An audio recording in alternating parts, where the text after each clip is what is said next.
Hello everyone. सो topic का नाम तो आपको पता चल ही गया होगा, नार्को टेस्ट। न्यूज में बहुत ज्यादा चल रहा है, राइट। इसको एक और नाम से जानते हैं, जिसे कहते हैं ट्रुथ सीरम। सो इसके पीछे की केमिस्ट्री हम आज एनालाइज करने वाले हैं।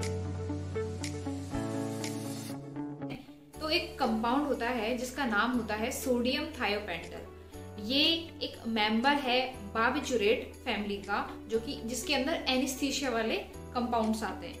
सो इसका स्टार्ट यूज कब से हुआ, इसको इन्वेंट किसने किया, हम यहीं से स्टार्ट करते हैं। सो ये बात है 1936 की।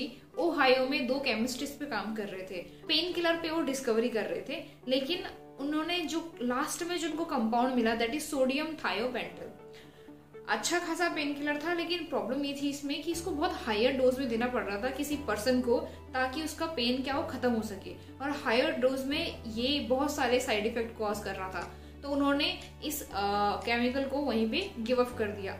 आफ्टर मेनी इयर्स इसको साइंटिस्ट ने इस पे रिसर्च किया और उससे ये पता चला कि इस सोडियम थायोपेंटल का अगर हम कम अमाउंट में किसी भी पर्सन को इसको दें, इसका स्मॉल डोज दें, तो ये क्या करता है, उसको रिलैक्स कर देता है। रिलैक्स करने का क्या मतलब है, उसका सेंट्रल नर्वस सिस्टम जो होता है, जिसमें हमारा ब्रेन आता है, उसको स्लो डाउन कर देगा। ये इसकी खास बात है। और इसका रीजन क्या है, क्योंकि ये मैंने जैसे बताया, ये एनेस्थीसिया के अंदर आता है। एनेस्थीसिया वाले फैमिली, जिसको हम बार्बिचुरेट कहते हैं, उस फैमिली का एक मेंबर है। सो जब इंसान इससे रिलैक्स हो जाता है, तो अपनी ब्रेन की एक्टिविटी को क्या कर देता है, यूज नहीं होने देता ज्यादा। सो जैसे ही हम किसी भी पर्सन को इसकी स्मॉल डोज देंगे, उसकी ब्रेन एक्टिविटी क्योंकि ज्यादा फंक्शन नहीं कर पा रही होगी, तो वो आंसर बिना ज्यादा दिमाग लगाए हुए देगा, जो कि इसका एक बहुत बड़ा क्या है, एडवांटेज है। इसीलिए इसको नार्को टेस्ट की तरह यूज किया जाता है। दूसरा ये कि इसका हायर अमाउंट में एनेस्थीसिया, क्योंकि एनेस्थीसिया फैमिली से है, तो इसका यूज जो होता है वो सर्जरी वगैरह में भी किया जाता है। अब बात करते हैं कि इसको आजकल जो हम सुन रहे हैं नार्को टेस्ट करवाना है, तो इसका होता क्या है। सो इसको किसी भी पर्सन को उसकी विल पावर के अकॉर्डिंग डोज दिया जाता है, यानी इसका कोई अमाउंट फिक्स नहीं है कि कितने अमाउंट में देना है। देने के बाद इंसान का, क्योंकि सीधे ये सीएनएस पे, सेंट्रल नर्वस सिस्टम पे क्या करेगा, अटैक करेगा, उसको डाउन करेगा। जैसे ही वो डाउन होगा, वैसे इंसान क्या करेगा, अपने आप बोलने लग जाएगा, जो भी उसके दिमाग में पहले से चीज है। अभी वो कोई नई एक्टिविटी करके, वो कुछ सोच समझ के या चालाकी करके नया आंसर नहीं दे सकता। अब बात करते हैं इसकी प्रॉब्लम्स की।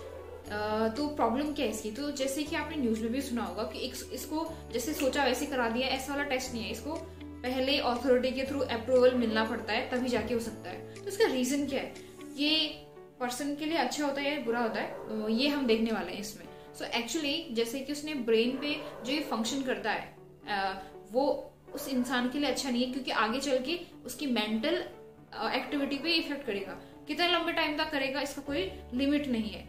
दूसरा, इसका डोज फिक्स नहीं है। इसका डोज इंसान को उसकी विल पावर, क्योंकि कई लोग क्या होते हैं, बहुत सीरियस होते हैं, आंसर बराबर नहीं देते हैं, तो उनको थोड़ा ज्यादा डोज देना पड़ेगा। एंड ये जैसे कि हमें पता ही है, हायर डोज में हमने बात की थी कि हायर डोज में ये अच्छा नहीं होता है, तो ये इसकी दिक्कत है। दूसरा ये कि इसमें इंसान जो होता है बहुत ही सामने वाले के अकॉर्डिंग हो जाता है। मतलब जैसे कुछ सामने वाला कोई बोल रहा है कि तुमने ये क्राइम किया है, एंड वो इंसान हामी सामने वाले को हाँ करने के लिए करने लग जाएगा। सो ये इसकी दिक्कत है। इसके अलावा प्रॉब्लम रिसर्च में जॉन मैकडोनाल्ड ने बताया था कि इसमें इंसान जो है, ये जो मैं बातें बता रही हूँ, ये उन्हीं के रिसर्च के अकॉर्डिंग है कि ये प्रॉब्लम होती है। दूसरा प्रॉब्लम इसका वही था कि इसका हायर डोज हम नहीं ले सकते हैं, प्लस कई लोग बहुत सीरियस होते हैं, वो आराम से आंसर नहीं देंगे। तो ये था नार्को टेस्ट।